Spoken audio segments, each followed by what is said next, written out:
And let me just show you a very interesting work which is ongoing. It is a work by students of Geetam College of Engineering. Four students are working on smart health and safety. Four are working on smart buildings. Four students are working on smart energy and water management system. I would like to quickly present without going into details as I'm running out of time. You will observe that when we interact with them, we put them, this is a presentation made by them, and they have already built the software as their as a part of their BTech final year project. Their mini project submission is on 12th of December, and they will be working, continuing their work in this particular project till February. And what they are building is contactless thermal scanning and oximeter for health monitoring check, hazardous gas leak detection, low cost panic buttons, CCTV cameras for security and surveillance, and image processing related to that. The Geetam team is of computer science engineers. They are the three teams of 12 members total of Geetam for smart buildings, smart energy and water, and smart health and safety.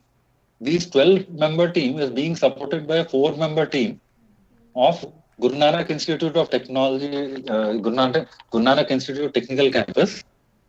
Those students are electronics and communication students. They are building the sensors for this. They are building from scratch. IoT-enabled sensors for pulse oximetry, uh, IR thermometers. They had asked me 3 months back, sir, why are we building IR thermometers? They are available everywhere. You go to a bank, he checks your, scans your temperature. You go to a gated community, they check your temperature using a contactless thermometer. Then I asked a few of the students to go back to their building, those of whom they were living in gated communities, or to go to nearest bank branch and get their temperature checked up. I'm sure all of you would have observed that the commercial China make products which have infiltrated the market since COVID, they show a temperature of 96 degrees to 97 degrees. They never show 98 or 99 degrees unless the person really has 1 or 2 fever. I'm sure you would have experienced it. Those are substandard technologies. So I asked them to create a IoT devices, not only the thermometer, contactless, but I asked them to interconnect it using Bluetooth to the security person's app. The security person who is sitting in a bank or gated community or a smart campus in a college, he will have a mobile in his pocket. There will be a mobile app running in the background. He scans somebody's temperature. Right now, this scanner that they are building contains a temperature. It is a temperature scanner and an RFID scanner. The student's ID card is also scanned, and the data is sent. Student ID card, ID number so and so, and temperature so and so is directly sent to the server. And if there is a temperature which is unacceptable value, the alert is sent to the head of the department, to the class teacher or whomsoever, and an alert goes to the healthcare in charge of the college, and the alert also goes to beyond a certain threshold. Like the temperature is above 99 degrees, alert goes to the student as an SMS and to the parents of the student as an SMS, saying your son or daughter has come to college today, and in auto scanning his temperature recorded is 99.5 degrees. Right. So, and these panic buttons, these are meant actually in emergency situations. These are not for health, but these for smart campus. I asked them to do it in girls' hostel areas where the girls go for a walk, let's say at after their dinner, and suddenly there is an intruder or whatever. So in different street lights, these panic buttons, which are simple IoT devices, on every street light, they can fit in one or every alternate street light. It's a small button which is not visible also. but students know it. So if they are in any kind of emergency situation, they require help because of intruder, or they require help because of some health condition in the hostel, outside of the hostel, in the campus area, at strategic locations, you distribute these panic buttons. And because in the common areas there are also CCTVs, it's quite possible that students, we built an intelligent system. It's quite possible that students may mischievously press this to raise false alarms. But then there are CCTV cameras which are integrated. The moment somebody presses the button, that particular camera frees that shot is also stored in the system. That's why I'm calling it an intelligent system. Right? Let's say there is a girl who's walking, two girls are walking in the outside the hostel on the street, taking a night walk after having dinner, and they suddenly notice an intruder and they feel threatened. So they press the panic button near a street light.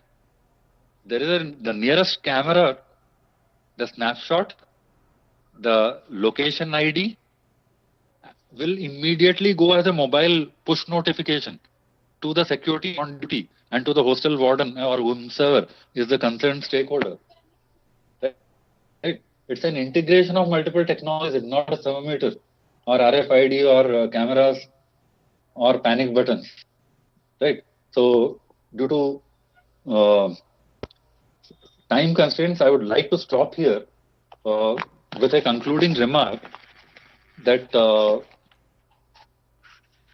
fundamentally, in a faculty development program, I would request the faculty to look at it from both perspectives. If you want to create a win-win situation where there are three stakeholders, there is a student, there is a college management, and there is the industry. A win-win situation is possible only when students are made industry aware, context aware, and they are made to work. Especially today, it is no longer a prerogative to do an IoT project in the final year of degree. I've got second year engineering students in the second year, second semester, not the second year, first semester, because they start their programming then. But second year, second semester, third year, first and second sem, final year, first and second sem. I've got these students who are expert, who are taking on projects, 1 month projects, 6 weeks projects. Why are they taking on these projects? It's not, we don't try to teach them programming. Sorry, that is your job, not mine as an industry expert. My job when we take on students is to make them work on practical real-time applications. When you consider the fact that in the last 3 years, with the help of out of about 150 to 200 students whom we have mentored and sponsored projects for, about 80 students, I should say, in 20 teams of 4 members each. Typically, we create a team group of 3 to 5, average of 4. So 20 teams, 80 students have created technology which you are seeing, which we have actually used and commercialized. I'll probably conclude by saying that you can go through this website, iotech.co.in, and when you check the various products which are there and solutions which are there, parts of these solutions or products are built by students. Please trust me. We don't, at least as far as I know, in my company in the last 4 years, I have never done R&D for the purpose of research and publication of a book. I've done R&D only for the purpose of commercialization. If I'm sponsoring somebody, guiding somebody, I'm expecting a monetary gain out of it. So I convert the devices that they make into a building block. I use them as a building block and attach them in the IoT framework of Athena that I've created. It becomes one more piece in my big ecosystem of IoT smart data analytics platform. And of course, acs-technologies.co.in is our company website. This is the parent company, which is 40-year-old. which is into IT infrastructure, data centers, and government and defense and PSU and banking sector management. And this company is a startup company, barely 2 years old. In 2 years, it's doing a turnover of 10 crores plus, projected to go to 30 crores by March 2021. Last year, we booked a 10 crore turnover. Next year, we are booking 30 crores. And this entire turnover has come from only this one IoT program, building smart applications, collaborating with industry. I'm not saying everything was done by students. I'm saying some parts students did it, some parts professors helped in conceptualization and guidance. In some parts, we as ACS or IoTech, our software team and electronics team, we did it. Some part of that came from our partner products and their competency.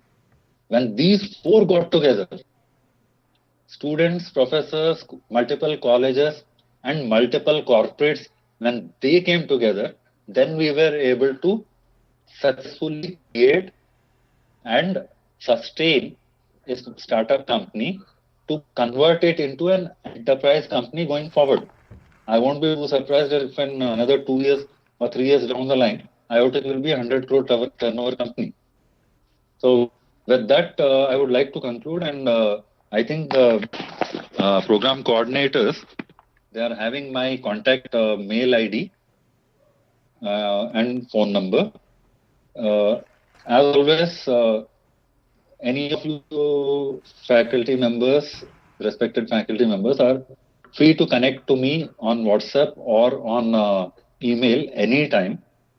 And in fact, I would suggest and request that please be a part of the Athena program and interact not just with ACS but with half a dozen of our industry partners and also with half a dozen of our other engineering colleges and institutions, both autonomous as well as affiliated. Be a part of a big collaborative research and development team which will make your students industry ready. So with that, I will conclude and leave the floor open for any questions.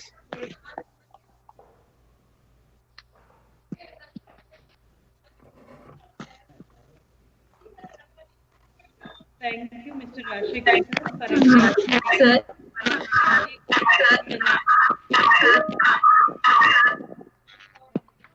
If any queries, participants, you can go ahead. Hello. Yes, ma'am. Sir, can you suggest some of the research challenges where it happened actually while developing of the products? Actually, can you able to explore actually and tell about of research challenges are there? Still actually unsolved. No, you're asking about technical challenges or others? To optimize the performance or to improve the performances of the system. So still actually where the doors are open, the research challenges. Okay, I can give you numerous examples. In fact, okay, let me just check whether, I don't know whether that video is still there. If it is there, you will figure out that I'm talking live.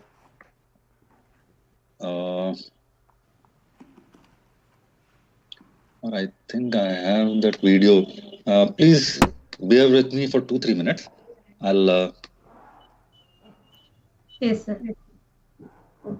I'll show you a live problem.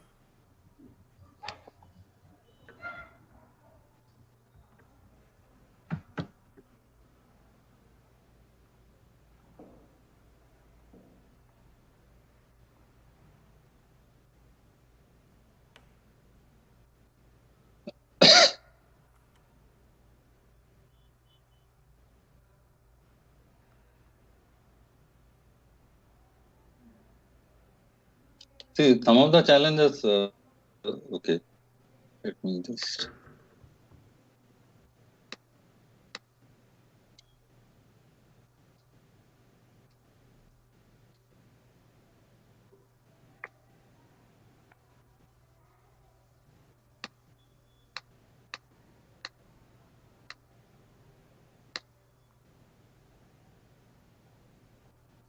Just trying to see whether this is still in. Yeah, it is there.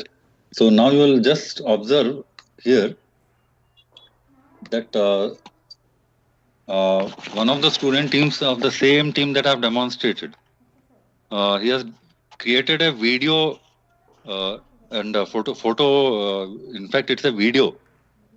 When somebody is walking into a company or in a campus, this We are one not able to detects a mask.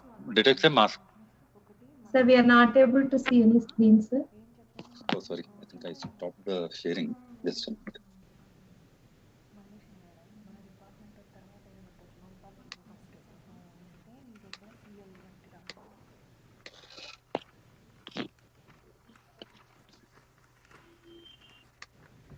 Okay. Are you able to see now? Yes, sir. This is actually posted by one of my students of the same team that I was talking about. Some of the challenges that we face, we face all types of challenges. With image processing, we face challenges of this nature that no mask detected, it has worked for these two use cases. And also look at this, no mask detected. Okay. Just look at this video. I hope the stream.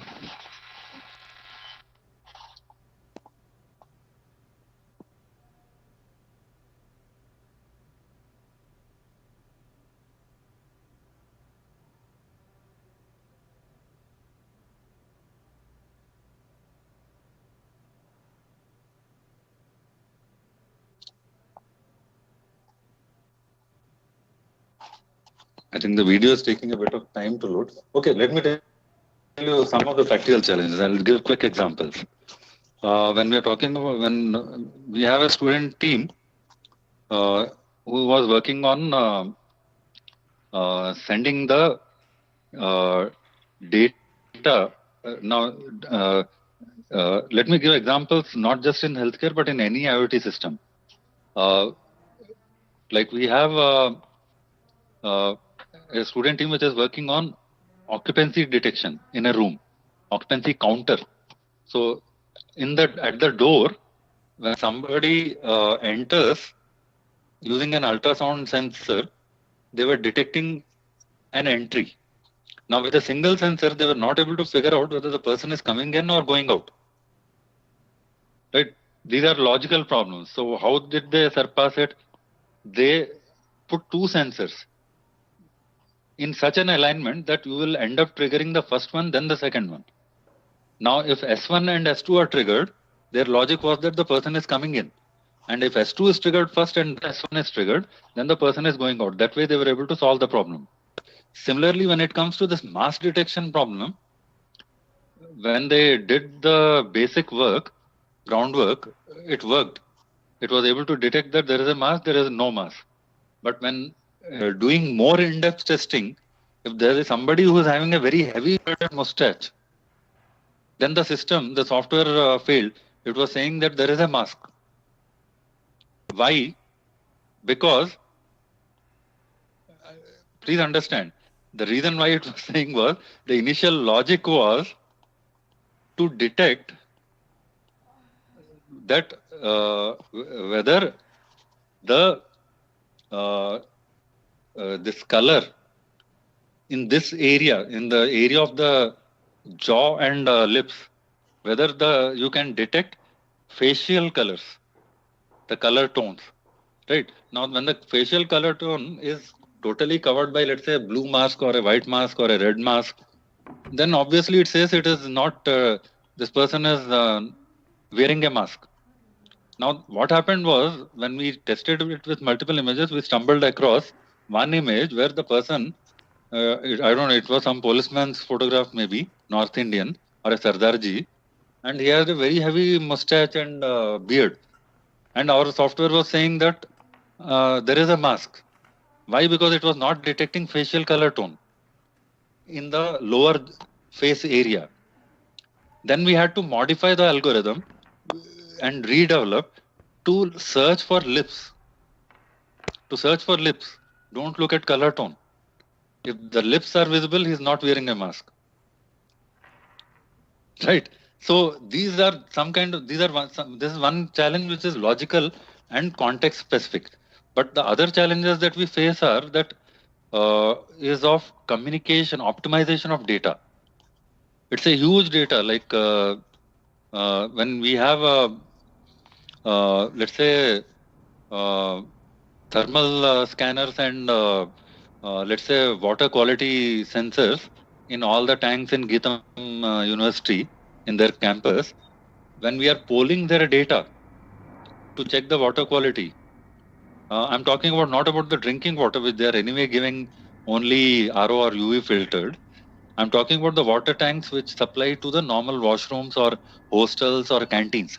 If that quality of water is also bad, you are risking the health of the students and faculty who are using that to wash hands, or they are using it to wash their mouth. So now the challenge there was, at what frequency should I send the water quality data from across, let's say, 30 different water tanks? If I send it every 5 seconds, my database was collapsing. There was too much data accumulating. If should I send it every 1 minute? There are certain sensors which do not require, like in this particular case, we decided to send data only once in 5 minutes. Now, obviously, between now and 5 minutes, the water quality will not go bad. But there is other data, like your ambient light sensor, which switches on or dims the street lights. Or now, there the problem is, within a couple of minutes, there could be suddenly a dark zone. So there is that amount. So you need to do a frequent polling. Right? You cannot just and if you do a frequent polling, again it's a problem. Too much data going to the server. If you send data every 15 or 30 seconds, too much data going to the server. Same is the case with GPS equipment. Right? One method of making the system fail, RFID tag. Students enter the campus, they pass an RFID scanner, and the data comes in that, okay, this student has entered. He goes in the reverse direction. My system tags in the database saying the student has walked out. Now, one of the ACS test engineers, you know what he did? He just created a sort of he put the RFID reader, which was connected to a computer, which was transmitting data to a remote server where the student project was there. Now he held the RFID card tied to a string, and then he started swinging it like a pendulum in front of the sensor. And he just left it. He actually put it in with some thread and tied it and left it for some time. And every 1 minute or so, I used to just move it slightly so that it again goes to and fro. Now, within an hour or so, the data got flooded. Student going in, student going out, student going in, student going out. Firstly, the logic is incorrect. It cannot be true that the same student is going in and out every 2 seconds or 1 second. That itself proved that the software logic was incorrect. Secondly, the potential to flood an IoT system. And that is one tricky aspect. One is the network bandwidth conservation. And the second aspect of any IoT system, the tricky aspect is data security. Data security, both in terms of privacy of the data which you are transmitting on the network, and also the ability of an external system to hack onto your system. That is a huge challenge on which, let me tell you, it's not IoT engineers or it's not Java programmers or .NET programmers or Python programmers who are highest paid in industry. It is the data hackers. On one side, the ethical hackers are the highest paid in the industry, in IT industry. On the other side, data security, encryption, and cipher. These are skills which are one of the top paid skills in industry. So network optimization, data security, and logical programming. And the fourth challenge is, of course, creating a system which is hack proof. Somebody external should not overload your system, otherwise your campus collapses. Okay, campus you can manage. What about the police network? What about a smart city? What about the power grid in a smart city where all street lights are controlled by IoT? What about a smart hospital where you have automated everything, and then an external, just for the heck of it, hacker comes in and disrupts and turns off all the power in all the patient rooms and in the entire hospital? That is a nightmare challenge for every IoT specialist. I won't say IoT developer, or when I say IoT developer, I mean both for IoT electronics engineer and and also for IoT software engineer. It's a challenge to have this kind of hack-proof systems designed at both electronics and embedded level, and also at the network level, layer security, and the server level and database level security.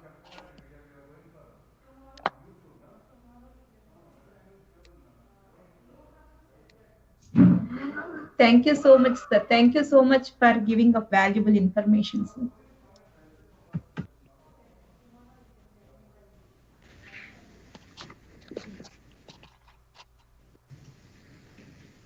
Thank you, sir, for your great presentation. I would like to thank all the esteemed guests and speakers and participants for your suggestions and unwavering attention throughout this day. Thank you once again to all the participants. We'll be back tomorrow on 4th day of ACT 5-day online FT. Thank you, everybody. Have a great day.